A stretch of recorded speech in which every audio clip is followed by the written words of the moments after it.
மீண்டும் உங்களை நாம் சந்திப்பதிலே மிக்க மகிழ்ச்சி அடைகின்றோம். நான் இலங்கையில் இருந்து பதுளை போதனா வைத்தியசாலையில் இருந்து வைத்தியர் கிருஷான் வேதநாயகம். நாங்கள் பார்த்து கொண்டு இருக்கின்ற விடயம் இரட்டைல் டிஸ்ஃபங்க்ஷன், ஆண்குறி விரைப்பு அடைய முடியாத தன்மையை பற்றி பார்த்து கொண்டு இருக்கின்றோம். வெளியூர் என்பர்கள் தொடர்பு கொள்ள விரும்பினால் வாட்ஸ்அப்பின் ஊடாக 0094 777 35 62 45 மூலம் தொடர்பு கொள்ள முடியும். உள்ளூர் என்பர்கள் 0777 35 62 45 மூலமாக தொடர்பு கொள்ள முடியும். நாங்கள் இந்த ஆண்குறி விரைப்படைய முடியாத தன்மைக்குரிய காரணங்களை பார்த்து கொண்டிருக்கின்றோம். மீண்டும் மீண்டும் இந்த நிகழ்ச்சியை பார்த்து கொண்டிருக்கிறதுக்கு நாங்கள் சொல்லிக்கொள்வது என்னவென்றால், ஒரு காரணத்தின் காரணமாகத்தான் இந்த பிரச்சனை ஏற்படுவது கிடையாது. அதே நேரத்தில் இது உடனடியாக சரிப்படுத்தக்கூடிய பிரச்சனை மேலே நான் முதலே சொன்னேன். உலகத்திலே ஏறக்கூடிய ஒரு 30 கோடி பேர் 2025ஆம் ஆண்டு மேற்கொள்ளப்பட்ட ஆய்வுகளின்படி உலகத்திலே ஏறக்குறைய 30 கோடி பேர் 31 கோடி பேர் இந்த பிரச்சனையினாலே பாதிக்கப்பட்டிருக்கிறார்கள் என்று சொல்லப்படுகிறது. அதே நேரத்தில் எங்களுடைய நாடுகளை பொறுத்த மட்டிலே ஒரு 10 ஆண்களை எடுத்துக்கொண்டால் ஏறக்குறைய 3 to 4 ஆண்கள் இந்த பிரச்சனையினாலே பாதிக்கப்பட்டு இருக்கிறார்கள். எனவே முதலாவது நாங்கள் பார்த்தோம் என்னவென்றால், அதாவது ஆண்குறி விரைப்படைவதற்குரிய அந்த கணத்தாக்கம், அந்த நர்வ் இம்பல்ஸ் அல்லது இந்த தூண்டுதல் மூளையில இருந்து ஆண்குறிக்கு வர வேண்டும். அதைத்தான் நாங்கள் சொல்வோம் இனிஷியேஷன் என்று சொல்லுவோம். எனவே இந்த தொடக்கத்திலே ஏதாவது பிழையாக இருந்தால் ஃபெயிலியர் டு இனிஷியேட் என்று சொல்லுவோம். அதன் காரணமாக ஆண்குறி விரைப்படைய முடியாத பிரச்சனை ஏற்படுகிறது. அதுக்கு பல காரணங்கள். ஒன்று மனநிலை. முதலாவது சொல்வது மனநிலை. சைக்கோஜெனிக்காக இருக்கலாம் அல்லது நரம்பு மண்டலத்தில் இருக்கின்ற பாதிப்புகளாக இருக்கலாம். ரெண்டாவதாக நாங்கள் சொல்வது என்னவென்றால் ஃபெயிலியர் டு ஃபீல், அதாவது மூளையில் இருந்து மெசேஜ் எல்லாம் ஆண்குறிக்கு வந்து விட்டது. இப்போது இருதயத்தில் இருந்து தேவையான இரத்தம் அந்த ஆண்குறிக்குள்ளே இருக்கின்ற அந்த கெவனஸ் என்ற பகுதியினுள்ளே அந்த ஸ்மூத் மசில் என்று சொல்வோம், அதாவது இச்சையின்றி செயற்படுகின்ற அந்த தசை நார்களிலே போய் இந்த இரத்தம் எல்லாம் தேங்க வேண்டும். எனவே தேங்குவதிலே ஏற்படுகின்ற பிரச்சனை, அதை நாங்கள் சொல்லுவோம் ஃபெயிலியர் டு ஃபீல். எனவே இதற்குரிய காரணங்கள் என்ன? இது இருதயம் சம்பந்தப்பட்ட காரணம். இருதயத்துடன் தொடர்பட்டது, இரத்தத்துடன் தொடர்பட்டது, நாடி நாளங்கள்.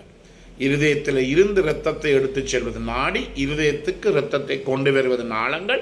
இவற்றிலே ஏற்படுகின்ற ஏதோ ஒரு பிரச்சனை காரணமாக அந்த இடத்திலே அவருக்கு இந்த ஃபெயிலியர் டு ஃபில் என்று சொல்லப்படுகிற இரத்தம் அந்த ஆண்குறிக்கே சென்று ஆண்குறி அப்படி நிரப்புகின்ற தன்மை பாதிக்கப்படுகின்ற போது ஆண்குறி விரைப்படையாது. மூன்றாவதாக இந்த சென்ற இரத்தம் ஆண்குறிக்குள்ளே தேங்காமல் வெளியிலே வருவது, அதை தாங்கள் சொல்லுவோம் ஃபெயிலியர் டு ஸ்டோர். எனவே failure to initiate, failure to fill, மூன்றாவதாக ஃபெயிலியர் டு ஸ்டோர். நல்ல மூளையிலிருந்து ஆண்குறி விடைப்படக்கூடிய கணத்தாக்கங்கள், இம்பல்சல், நரம்பு சமிக்கைகள் வந்துவிட்ட, சிக்னல்ஸ் வந்துவிட்டது, இருதயத்தில் நல்ல ரத்தம் வந்து விட்டது, ஃபில் பண்ணி விட்டார்கள். ஆனால் இந்த ஃபில் பண்ணின, இந்த நிரம்பின அந்த ரத்தம் ஆண்குறிக்கிலே தேங்காமல் வெளியிலே சென்று விட்டது. வெளியிலே சென்றால் அது ஆண்குறி விரைப்படையாது. எனவே ஃபெயிலியர் டு ஸ்டோர் என்று சொல்லுகிற போது அதற்குரிய காரணம் என்ன? வீனோஜெனிக், அதாவது நாளங்களிலே ஏற்படுகிற பிரச்சனை. அதே நேரத்திலே ஆண்குறிக்கு உள்ளுக்குள்ளே இருக்கின்ற அந்த கோப்போரியல் சிஸ்டம் என்று சொல்லுவோம், அந்த ஸ்மூத் மசில் தசை நார்கள், அதாவது இச்சையின்றி இயங்குகின்ற இந்த தசை நார்களிலே ஏற்படுகின்ற ஒரு பிரச்சனையாக இருக்கும். எனவே என்னுடைய அன்பான நேயர்களே, இதில் இருந்து நீங்கள் கவனித்துக் கொள்ள வேண்டும். இது ஒரு பெரிய ஒரு ப்ரோசஸ், பெரிய ஒரு நடைமுறை. எனவே அந்த மருந்து எடுத்து பூசுவது, இந்த ஜாம் எடுத்து குடிப்பது, இப்படியெல்லாம் பலதரப்பட்ட விடயங்கள் எல்லாம் நடந்து கொண்டு இருக்கின்றது. பல பேர் என்னுடன் தொலைபேசியின் மூலமாக தொடர்பு கொண்டு பல பிரச்சனைகளை பற்றி கேட்கிறார்கள். முக்கியமாக நீங்கள் ஒன்றை தெரிந்து கொள்ள வேண்டும். உங்களுடைய மனைவியையோ அல்லது ஒரு பெண் துணையையோ நீங்கள் திருப்திப்படுத்த வேண்டுமாக இருந்தால் உங்களுடைய ஆண்குறி ஒழுங்காக விரைப்படைய வேண்டும். விரைப்படையாவிட்டால் அந்த இடத்துல திருப்தி ஏற்படாது. முக்கியமாக கவனித்துக் கொள்ளுங்கள், பெண்களுக்கு இந்த பாலியலில் ஏற்படுகின்ற திருப்தி என்பது மிக மிக முக்கியமான ஒன்று. ஏனெனில் உங்களுக்கு தெரியும், ஆண்கள் என்ன செய்வார்கள், மெஸ்ட்ரிபேஷன் என்று சொல்லுவோம், கைப்பழக்கம் என்று சொல்லுவோம், அல்லது சுய இன்பம் என்று சொல்லுவோம். அதன் காரணமாக தங்களுடைய உச்சக்கட்டத்தை அடைந்து, ஓகேசத்தை அடைந்து அவர்கள் இஜக்குலேட் பண்ணி விந்தை வெளியேற்றி தங்கள் உச்சக்கட்டத்தை மிக விரைவில் அடைவார்கள். ஆனால் பெண்கள் அப்படி அல்ல.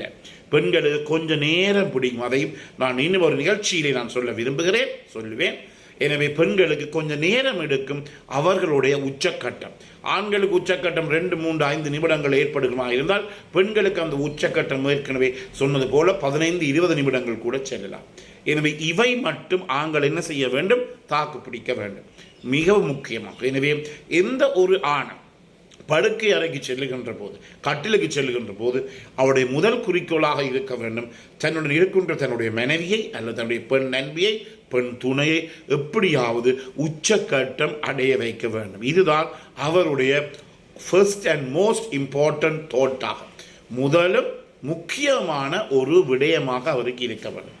இல்லாவிட்டால் அந்த பாலியல் ரீதியான உறவுகள் எல்லாம் உடைந்து போவதை காணலாம். நாங்கள் ஒவ்வொரு நாளும் எங்களுடைய வைத்தியசாலையிலே சந்திக்கின்ற விடயங்கள் இதுதான்.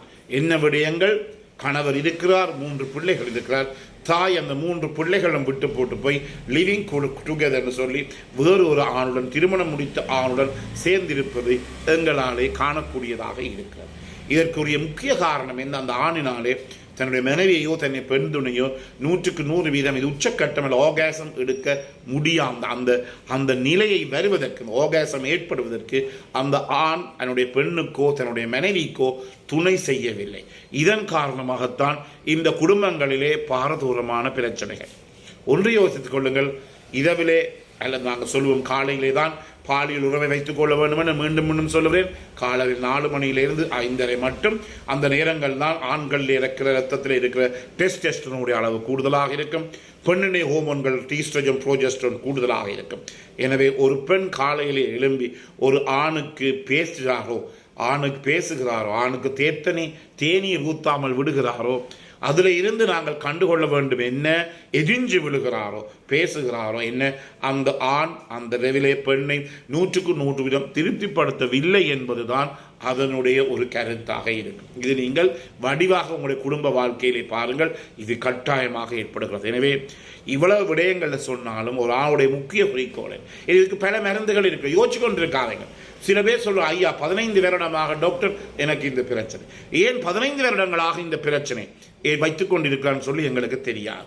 இந்த உலகத்திலே நவீன மருத்துவ உலகத்திலே நல்ல மருத்துவ சிகிச்சைகள் எல்லாம் இருக்கின்றது, அவற்றுக்குரிய நன்மை இருக்கின்றது. எனவே அவற்றை இயலுமான மட்டும் பயன்படுத்திக் கொள்ளுங்கள். எனவே இந்த நிகழ்ச்சி உங்களுக்கு பிடித்திருந்தால் கட்டாயமாக மற்றவர்கள் அறிமுகப்படுத்துங்கள். மறக்காமல் லைக் பண்ணுங்கள், ஷேர் பண்ணுங்கள். யூடியூப்ல இருக்கிறவங்க மணி சின்னத்தை பெல் சைன் அமர்த்தி ஃபாலோ அப் பண்ணுங்கள். அதே நேரத்தில் டிக்டாக்கில் இருப்பவர்கள் கட்டாயமாக ஃபாலோ பண்ணுங்கள். பிறந்திருக்கின்ற நாள் இந்த உங்கள் அனைவருக்கும் இனிய பொழுதாக அமைய அனைவருக்கும் பொதுவான இறைவனை வேண்டி விடைபெறுகிறேன். நன்றி, வணக்கம்.